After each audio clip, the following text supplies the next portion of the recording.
This week on the agenda, countdown to COP28 as the world gathers in the UAE for the annual climate conference. Will this meeting be anything more than a lot of hot air?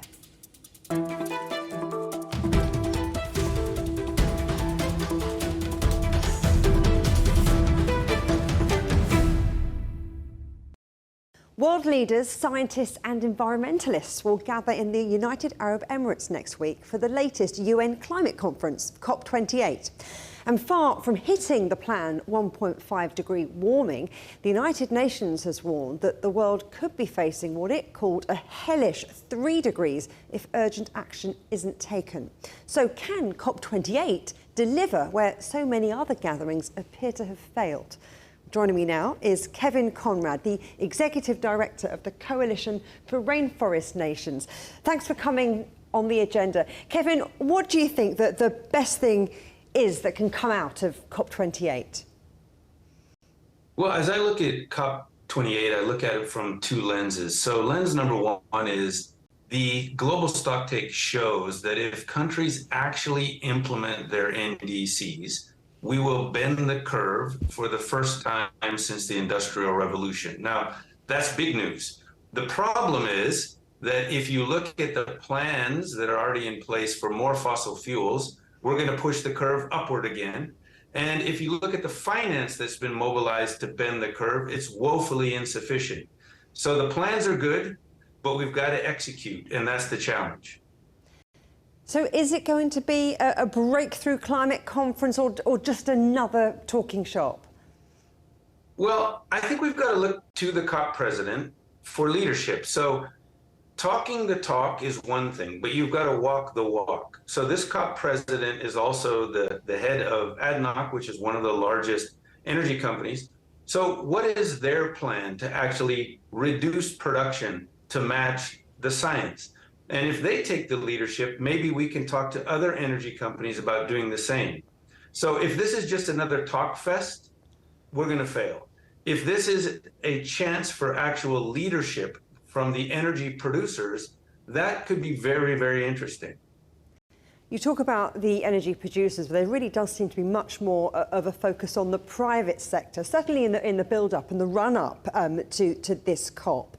There's been a lot of engagement with oil and gas, also with the renewable sector. So what really needs to happen to get the private sector engaged and moving?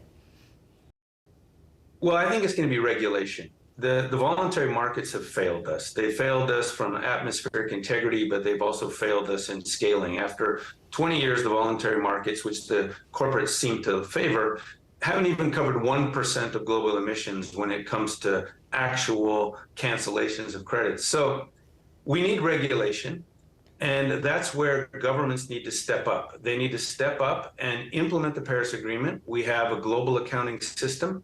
We have a set of standards which are agreed by all countries, and we don't have another chance. If the Paris Agreement doesn't work, we're going to be at 5 degrees. So you want regulation, but what activists, what critics, and the head of the United Nations really want is phase out of fossil fuels, the fossil fuels that cause climate change. Are we any closer to that becoming a reality? That's the problem is, if you ask for voluntary phase out, largely of publicly traded companies, they have a hard time with their shareholders. How do we do this in a way and we still deliver profits to you? That's where we need regulation, where a company can say, listen, I'm now regulated and I'm doing my best to deliver profits to you in a new world, which is a transition to renewables. You're just not going to get it done voluntarily. So corporates need to be regulated, otherwise we will fail. Now, there's a requirement at these climate talks for everything to be unanimous, to be decided by consensus. So if one country thinks another way, then nothing's going to move forward. Where do you think that the resistance is likely to come from this time? Well, the sort of consensus is a double-edged sword, right? So consensus also allows small island states not to be left behind when there are massive economies that are just trying to push forward and ignore the most vulnerable. But consensus also works the other way. If a large block of countries wants to slow something down, they can. And that's where I think the transparency and the news coverage that allows us to identify the real issues, in many cases, that helps relieve any tendency to use consensus to block. So, consensus is a double-edged sword. It does really good work, and it can also be used to disadvantage, and that's where we've got to have transparency. You also mentioned finances. I mean, do you worry that financial aid from the rich nations to the global south is going to continue to fall short? Look, the $100 billion goal was put forward by Gordon Brown in 2009. I was there, I remember it. And there was nothing behind it other than it sounded impressive at the time. Now we have a global stocktake. The global stocktake tells us that we have potential to bend the curve. If we don't, we have tensions pushing back against that, which are very real. And climate finance needs to match the goals that we set out under the global stocktake. And it needs to empower ambition. So finance needs to scale up dramatically, otherwise we'll fail. Let's talk about another area of your expertise, reforestation. Yep. We need to keep the rainforest standing if we're going to slow the climate emergency. Is the world doing enough? Not even close. Now, if you look at developing countries, they actually have been walking the talk, meaning they have promised to reduce emissions, and they've done it. I mean, if you look at Indonesia, they've reduced emissions from deforestation by 50%. Papua New Guinea reduced emissions by 50%. In Papua New Guinea's case, not 1 cent of global finance has come in to support those efforts. And guess what? Without finance, emissions go back up. So finance for developing countries is critical. And it's critical, and the issue of REDD Plus, or the REDD Plus mechanism, Article 5, shows it.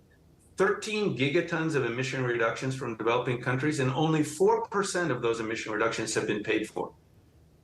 Now, Kenya has announced a tree planting initiative. They're planting 15 billion trees in the next decade, and they've even given the country a special holiday for planting. Is that the kind of thing that all governments need to put into practice and to embrace? Well, we need to stop deforestation first. A healthy forest keeps trees growing. There's a lot of question about planting trees as to whether they're even going to survive, whether they're going to actually reduce the emissions or remove the emissions that are planned. At the same time, we're losing forests dramatically. So we've got to stop deforestation first. There's much more forest in standing forest, much more carbon in standing forest than ever we're going to get by planting. Now, planting is a good thing, but in Kenya's case, they're still deforesting. So, how do you add that up? Deforesting carbon-rich forests and planting sparse reforestation projects isn't going to get the job done. So there are lots of complications, lots of contradictions in this whole climate debate. This is something I want to pick up on that you mentioned earlier. The COP28 president is an oil boss. The talks Yes. are being hosted by petrostate, United Arab Emirates. How might that affect the potential outcome? If the president backs up his talk with actual emission reductions in the company he runs, then you have a leader talking and walking, and that's what we need to see. So far, I've heard a lot of excellent words, but I haven't seen the commitment from the state itself. And that's what we need to see. We need to see countries that have NDCs that are aligned with the science, that are actually implementing those NDCs with the ambition, the speed, and the scale that 1.5 degrees requires. And right now, those are far and few between. You mentioned that 1.5 degrees. Is it still achievable, or is it time to say, right, we can't do it, we need to mitigate? Well, that's the beautiful thing about our Earth, which is it has a tendency to recover in many ways. So, if we overshoot 1.5 a little bit and we keep working with our natural, nature and supporting nature and its ability to remove carbon, we can get back. But let's focus on not blowing through that boundary. And it's tough. I mean, let me just give you an example. We have, I think, about 380 gigatons that the atmosphere can absorb and still be in the 1.5 boundary. Now we have, so I said 380 gigatons. We have 3,800 gigatons in proven oil reserves. So what that's telling you is that basically 90% of those cannot be pulled cannot be extracted. Yeah. But if you look at what companies are planning, they're planning continued extraction. And it's that disconnect that we've got to solve. Kevin Conrad, thank you very much. You're welcome. Thank you. China may currently be one of the world's biggest carbon emitters, but a new report suggests emissions could peak this year before heading into structural decline in 2024. That would help the country stick to its promise to be the quickest to move from peak carbon to net zero in history. So what can COP28 delegates learn from China? And what does China want to see from the meeting? Well, with me now is Dimitri de Boer, Regional Director for Asia and Chief Representative in China for the environmental charity ClientEarth. Thanks for coming on the agenda. Now, something I wanted to talk to you about was what came out of that meeting between President Xi and President Biden in San Francisco. It was that the US and China, who, as we know, are two of the world's biggest polluters, agreeing to revive those stalled cooperation and collaborations when it comes to tackling the climate crisis. So what sort of show of unity are you expecting in Dubai? Well, a show of unity is very strong wording. I think we should be happy if the countries of the world realize, let's say, that the climate crisis is getting much more serious and is moving faster than anybody had expected. The COP in UAE will do a stock take, so looking at the current levels of ambition of all the countries and then adding that all up and comparing that to where we need to be in terms of addressing the climate crisis. And it's pretty obvious that what's going to come out of that stock take is that not enough is being done. But then the question of who's going to do what, who's going to ramp up ambition in what way, is going to be very much the tussle, as it always is at these COPs. But I think of previous COPs, like in Paris, where there was a joint statement between the United States and China, so that the two of those big powers thawing relations and agreeing to cooperate and talk more about the climate crisis is surely encouraging. Absolutely. It's very worrying when you see that the world's largest economies are not working together on such important issues like global climate change. And the fact that the United States and China now have issued this joint statement with very substantive text in it is actually a very, very good sign. It's just when you go into a COP like this, you also need to be ready to expect for a lot of complicated dynamics, and the United States and China's relationship is rather complex. So I wouldn't get your hopes up too high for this particular COP. The COP in Paris was also a special COP in the sense that it's once every 5 years or so when those really big moments happen. And so the COP in 2025, for example, in Brazil, could well be one of those really, really big COPs. But this one is important in terms of, I think, as I said earlier, that because we're seeing such serious climate impacts around the world, it's gone from something that we thought might happen in the future, or scientists were telling us would happen in the future, and now it's actually with us today. A lot of countries are experiencing very, very serious climate impacts. Yeah. And so then the question of how to address it is that much more pressing. So let's talk about some of those complicated dynamics that you mentioned, because the United States wants China to contribute to multilateral climate finance. Why has China resisted so far?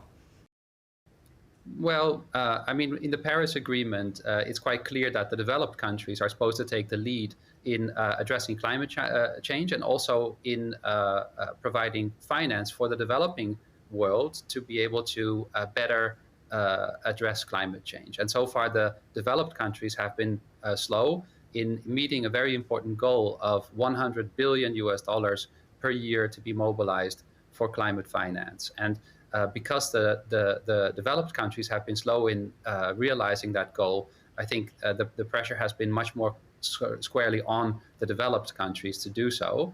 But it looks now as though this year that goal might actually be met, which is 3 years too late. That's not great, but it's great to see that it is being met now. And I think what we're also seeing, though, is that the need for climate finance in the world is actually much greater than 100 billion a year. So it's a good step that that's being met, but a lot more is needed. And I think going forward, all countries that have the ability to contribute will. China is contributing in many ways, though. China's renewable energy industries are so impressive these days. Solar power has just gone from something that was more expensive into something which is now much more affordable than fossil fuels. And you're seeing that China is deploying so much solar power this year. It's completely beyond anybody's expectations. And so what I think is going to happen in the very near future is that solar power could become really the renewable energy of choice around the world, especially in the developing world. And you'll see China being very actively working with countries all around the world in terms of making sure that they can deploy their solar power and build their low carbon power systems. The EU advocates for fossil fuel phase out. China's special envoy for climate change, Xi Shenhua, has said that that's unrealistic. What's your take?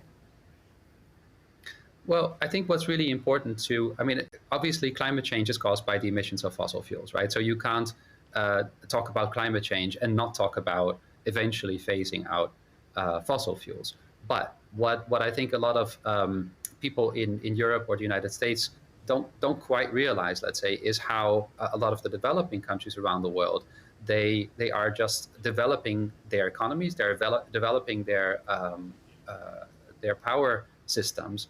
And so for them, the question of where's the power going to come from is actually really, really important. So for the African countries, but perhaps also many countries across Asia, it's like we need power. We would love to have a low carbon power grid, but how are we going to get there, right? And then if you're talking to European countries who are very focused on trying to get rid of all the fossil fuels, then there's a disconnect in the ambition there. So I think if you're talking with countries in the developing world, it's very, very important to focus on where is this low carbon power grid going to come from.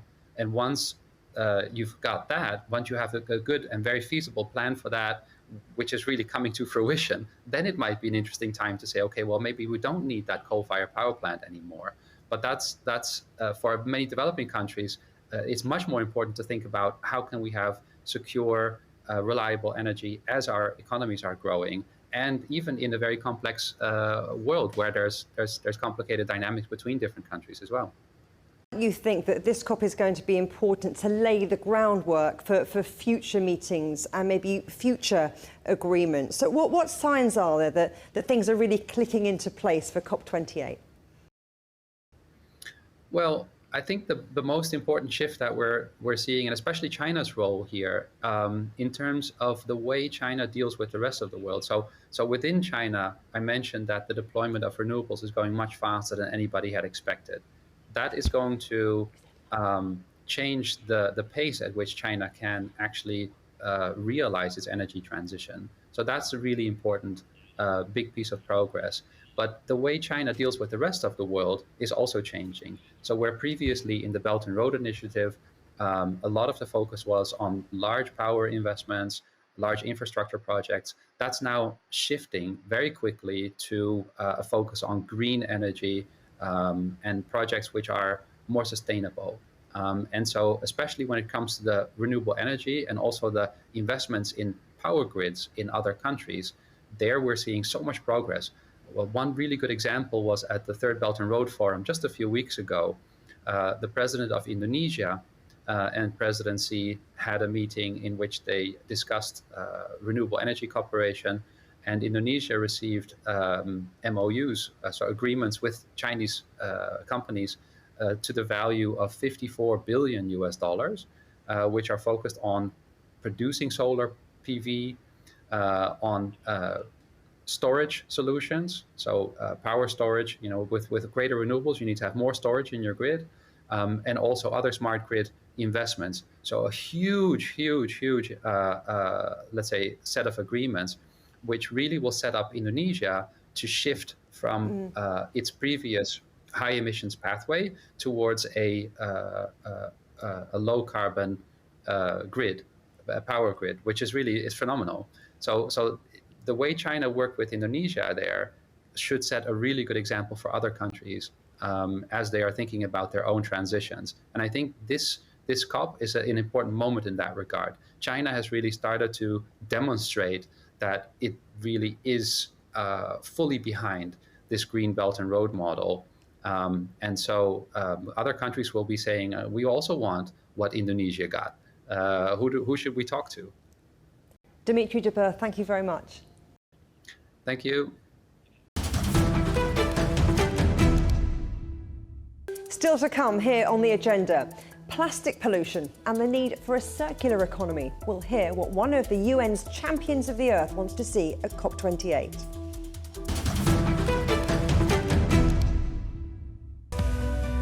We are all connected.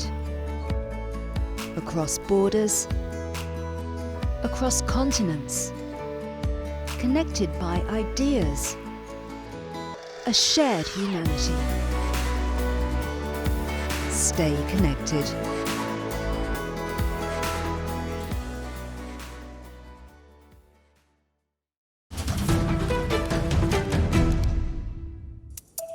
Welcome back to the agenda. Amongst those attending COP28 will be a number of those named champions of the earth by the United Nations Environment Programme. One of this year's winners was the Ellen MacArthur Foundation, and its CEO, Andrew Morlet, joins me now.